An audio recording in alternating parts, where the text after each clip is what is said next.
जय बजरंगबली। दोस्तों, आज हम सुनेंगे हनुमान जन्मोत्सव की कथा। दोस्तों, हिंदू धर्म में हनुमान जी की पूजा का विशेष महत्व माना गया है। मान्यता है कि प्रभु की प्रतिदिन उपासना करने से साधक के बड़े से बड़े कष्टों का निवारण होता है। दरअसल बजरंगबली को अष्ट सिद्धियां और 9 निधि का वरदान प्राप्त है। हिंदू धर्म में हनुमान जी की पूजा का विशेष महत्व माना गया है। मान्यता है कि प्रभु की प्रतिदिन उपासना करने से साधक के बड़े से बड़े कष्टों का निवारण होता है। दरअसल बजरंगबली को अष्ट सिद्धियां और 9 निधि का वरदान प्राप्त है। इसके प्रभाव से वह सभी भक्तों की विपत्तियों को समाप्त करते हुए जीवन में खुशियां भरते हैं। शास्त्रों में संकटमोचन को ऊर्जा, शक्ति, ज्ञान, भक्ति और बल का प्रतीक माना गया। वह भगवान राम के सबसे बड़े भक्त भी है, इसलिए उनकी उपासना से प्रभु श्री राम का आशीर्वाद भी मिलता है।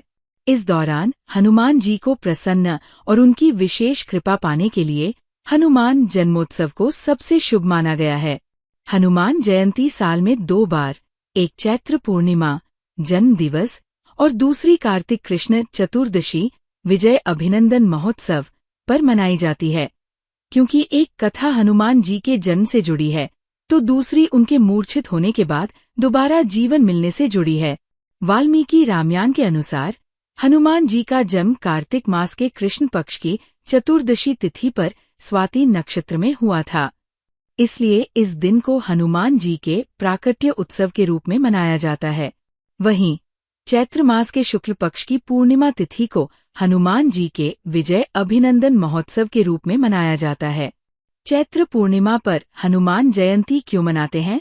धार्मिक मान्यताओं के अनुसार हनुमान जी का जन्म चैत्र पूर्णिमा पर हुआ था और इसी दिन को उनके जन्म दिवस के रूप में मनाया जाता है। कार्तिक कृष्ण चतुर्दशी पर हनुमान जयंती क्यों मनाते हैं? धार्मिक मान्यताओं के अनुसार कार्तिक कृष्ण चतुर्दशी पर माता सीता ने हनुमान जी को अमरता का वरदान दिया था, इसलिए इस दिन भी हनुमान जयंती मनाई जाती है। हनुमान जयंती की व्रत कथा। ऐसे हुआ शिवजी के अवतार बजरंगबली का जन्म। हनुमान जयंती की पहली कथा। पौराणिक कथा के अनुसार एक बार हनुमान जी को बहुत तेज भूख लग रही थी, तो वे सूर्य को फल समझकर उसे खाने के लिए दौड़ने लगे। देवराज इंद्र ने हनुमान जी को रोकने के प्रयास में प्रहार कर दिया था, जिससे वे बेहोश हो गए। हनुमान जी को पवन पुत्र भी कहा जाता है। ऐसे में देवराज इंद्र की इस हरकत देखकर पवन देव क्रोधित हुए और उन्होंने हवा रोक दी। इससे पूरे ब्रह्मांड में संकट की स्थिति बन गई। जिस दिन हनुमान जी को दूसरा जीवन मिला, उस दिन चैत्र मास की पूर्णिमा तिथि थी, इसलिए ये दिन हनुमान जयंती के रूप में मनाया जाता है। हनुमान जयंती की दूसरी कथा। एक अन्य कथा के अनुसार एक बार हनुमान जी की भक्ति और समर्पण को देखकर माता सीता ने उन्हें अमरता का वरदान दिया था।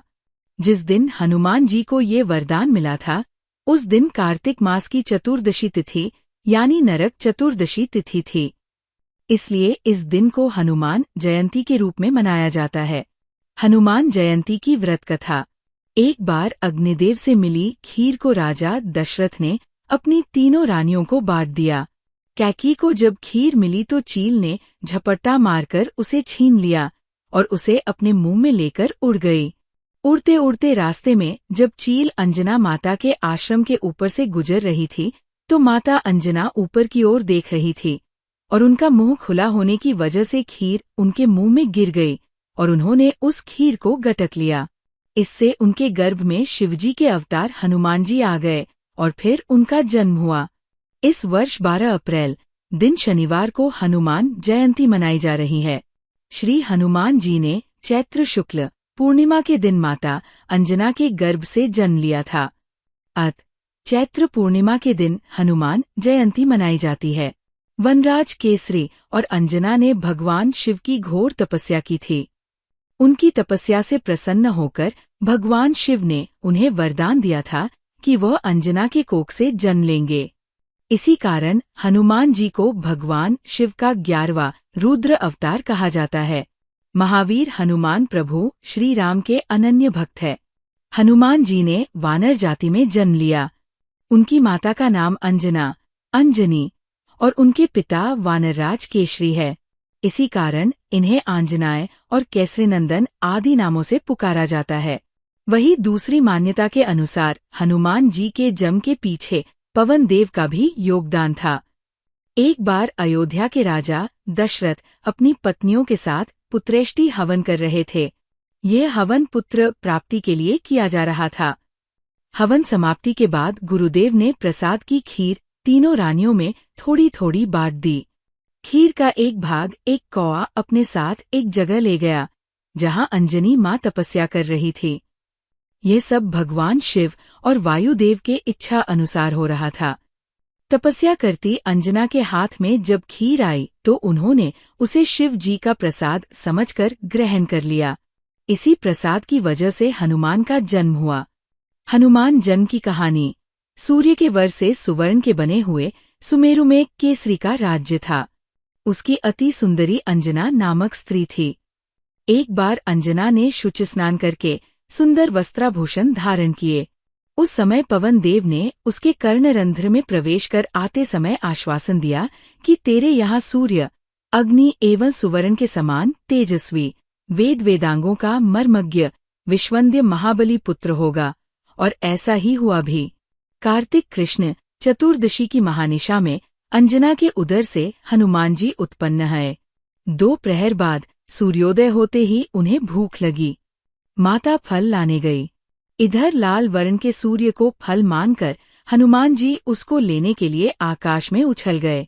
उस दिन अमावस्या होने से सूर्य को ग्रसने के लिए राहु आया था, किंतु हनुमान जी को दूसरा राहु मानकर वो भाग गया।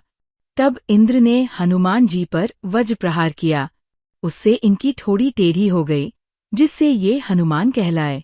इंद्र की इस दृष्टता का दंड देने के लिए पवन देव ने प्राणी मात्र का वायु संचार रोक दिया। तब ब्रह्मादि सभी देवों ने हनुमान को वर दिए।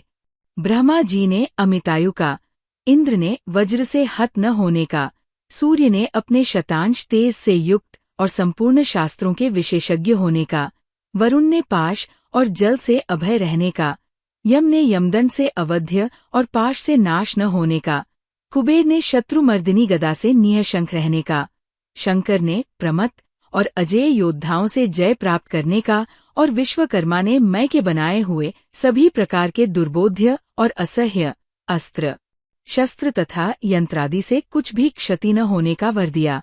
इस प्रकार के वरों के प्रभाव से आगे जाकर हनुमान जी ने अमित पराक्रम के जो काम किए वे सब हनुमान जी के भक्तों में प्रसिद्ध हैं, और जो अश्रुत या अज्ञात हैं वे अनेक प्रकार की रामायणों, पद्म, स्कंद और वायु आदि पुराणों से ज्ञात हो सकते हैं। तो दोस्तों, आज के लिए इतना ही। वीडियो पसंद आया हो तो वीडियो को लाइक करें व चैनल को सब्सक्राइब भी कर ले। धन्यवाद।